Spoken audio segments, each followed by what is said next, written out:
Bonjour, bonjour les créatives, on se retrouve pour le deuxième volet de la saga La Box de janvier by Kisscrap. Nous avons vu en premier volet le mini-album et pour ce deuxième volet, je vous propose de confectionner un petit bijou d'album. Voilà, d'album ou de ce que vous voulez. Voilà, donc que j'ai réalisé à l'aide du petit pendant patin à glace qui se trouvait dans la box, ainsi que le morceau de ficelle. Voilà, là il m'en reste un bout. Karen nous a mis 2 mètres de ficelle de macramé. Donc, bon, entre guillemets, c'est pas grand chose pour faire du macramé, mais on en a suffisamment pour réaliser, voilà, ce magnifique bijou avec ce nœud tournant. Voilà, je vais vous montrer comment le réaliser. Vous allez voir, c'est très simple. Donc, je vous montre par rapport, voilà, au mini album. Donc, on peut tout simplement l'accrocher par la tranche, voilà, en faisant un trou, ou on peut très bien également le mettre, hop, donc en déco. Voilà, ça permet d'avoir un petit peu de volume et d'autres matières sur une page par exemple, voilà, ou sur une devanture d'album. Allez, je vous montre son secret tout de suite. Donc pour ce faire, je viens prendre en structure un anneau, voilà, un anneau de classeur ou un anneau de reliure, je sais pas comment, un anneau brisé, je sais pas comment vous appelez ça vous. Là je l'ai pris d'un diamètre, je crois il fait 4, voilà, 4 cm de diamètre. Nous allons prendre donc nos 2 mètres de corde donc qui se trouve dans la box de Kisscrap. Alors, et voilà. Hop, donc je place.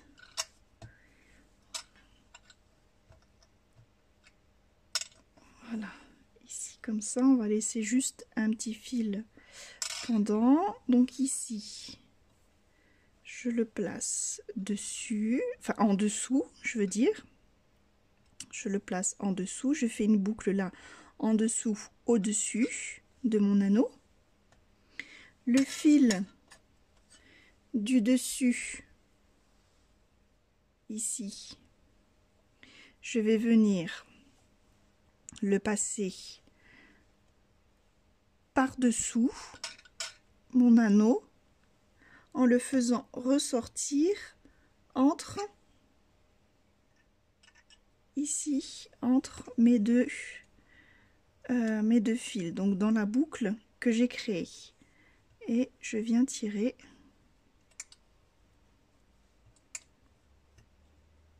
hop, pour y faire un nœud. Voilà, alors je serre un petit peu mais pas trop. Voilà, je laisse mon fil se mettre en place et je fais exactement le même nœud tout autour, tout en tournant légèrement. Vous allez voir, à force de faire des nœuds, donc on va faire le même nœud tout du long.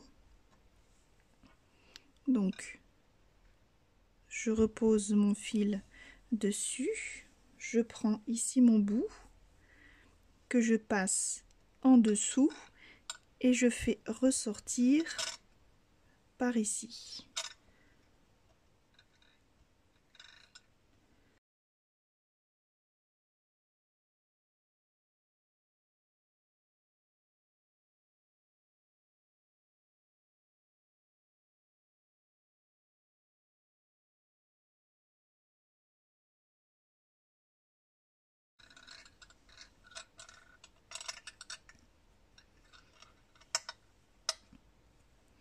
Voilà, et là, hop,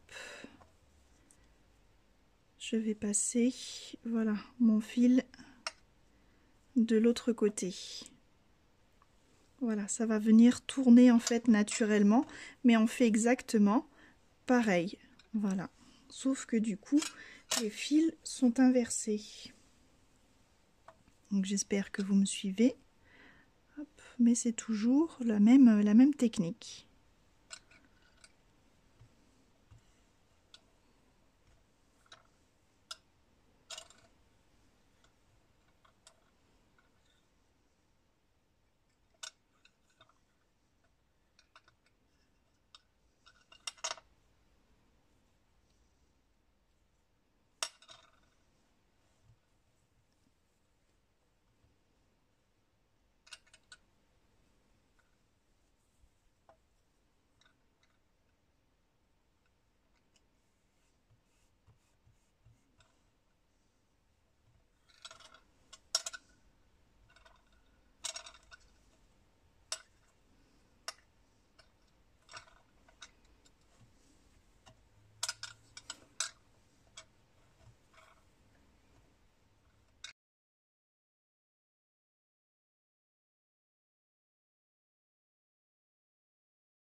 Maintenant tout le tour réalisé avec nos nœuds, nous allons finir.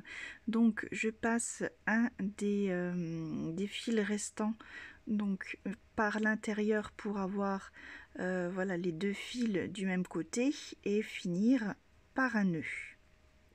Voilà, donc à vous de voir quel côté est plus propice à ça. Ensuite, donc là, je décide de garder voilà, un petit peu de longueur.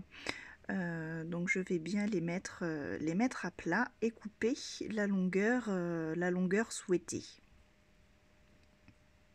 Voilà, donc même si vous ne voulez pas garder de longueur, pour l'étape suivante, il va falloir en garder. Vous couperez une fois l'étape suivante finie si vous ne voulez pas de cette longueur.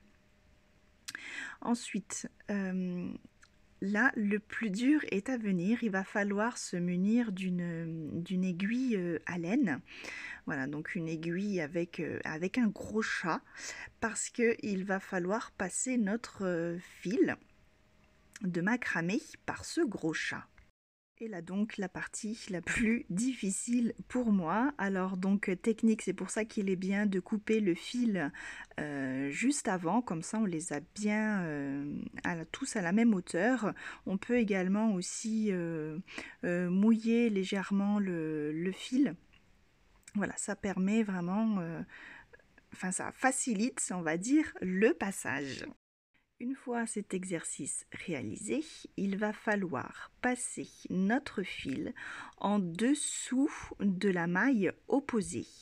C'est-à-dire que, alors là je vais essayer de vous montrer, voilà, là il y a une maille du fil, donc à l'opposé en fait de nos nœuds. Voilà, et donc je passe ce fil juste en dessous pour sceller en fait les deux parties de notre macramé. Voilà, donc là ma première partie est consolidée. Je vais maintenant faire pareil avec l'autre fil. Donc pareil, le faire passer donc dans mon aiguille par le chat. Donc toujours pas si facile que ça, donc c'est pour ça que je vous accélère un petit peu cette partie de la vidéo. Voilà, je galère un petit peu, mon aiguille n'étant pas assez grosse. Donc pour la suite, eh bien, nous allons faire pareil. Le but est de passer notre fil en dessous de la maille opposée. Donc sur le segment en fait opposé. Voilà, là je vous montre, on passe juste en dessous du fil en fait d'un nœud. Voilà, donc là on voit bien le nœud et je passe en dessous. Voilà, donc comme je vous expliquais auparavant, donc pour vraiment sceller les deux parties de mon cercle en fait, hein, les nœuds formant pour boucler la boucle en fait, si je puis dire, plutôt on va dire ça comme ça, oui, pour boucler la boucle. Donc voilà, pas évident quand on a un petit peu trop serré, mais voilà, c'est fait. Et maintenant, voilà, ça tient en un seul bloc. Donc c'est à ce moment-là, si vous ne voulez pas voilà, les pendants, vous pouvez les couper à ras. Et je vous invite également à les brûler un petit peu avec un briquet pour éviter que ça s'effiloche. Nous allons à présent installer le petit pendant patin à glace. Donc pour cela, je vais prendre un fil, donc un des fils restants, que je dédouble un petit peu. Hein. Je ne vais pas garder toute l'épaisseur, je vais garder juste 3-4 fils ensemble. Donc même but du jeu que tout à l'heure, faire passer ces fils dans le chat de l'aiguille. Bon là c'est un petit peu moins compliqué puisqu'il y a moins de fils. Ensuite, donc avec mon aiguille, je vais piquer à l'intérieur d'un de mes nœuds. Donc juste à l'opposé en fait des pendants, hein, bien en haut. Voilà, donc je fais bien attention à son emplacement. Voilà, donc je traverse un nœud. Voilà, je tire mon fil. Je me mets, voilà, donc à peu près au milieu, comme je vous disais, voilà, il faut faire attention donc à la symétrie. Et là, je peux passer mon pendentif. Donc une fois celui-ci passé, voilà, il va falloir faire, repasser le fil par le nœud. Donc je repasse mon fil dans mon chat de l'aiguille et je passe mon aiguille par-dessous le nœud du dessus cette fois-ci. Voilà, comme ça notre pendentif est vraiment, le fermoir du pendentif, on va dire, est caché à l'intérieur de nos nœuds. Je fais un double nœud très simple.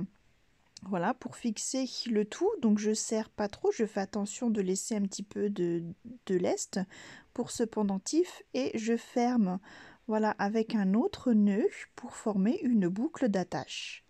Voilà, tout simplement. Et je viens couper le surplus de fil. À l'aide d'un petit ruban organza bleu marine, je vais venir réaliser un petit flot. Voilà, que je vais venir donc ajuster, voilà, juste pour pouvoir coller en haut de la tâche pour sublimer, voilà, ce petit cercle. Et je vais utiliser donc là les chutes pour faire un rappel, les passer dans les pendants. Donc je passe mon fil dans le chat de mon aiguille pour pouvoir en fait les passer donc toujours dans ces fameux nœuds. Voilà, vous voyez ici, il y a les deux nœuds que nous avons fait auparavant, où nous avons passé les fils d'un côté et de l'autre.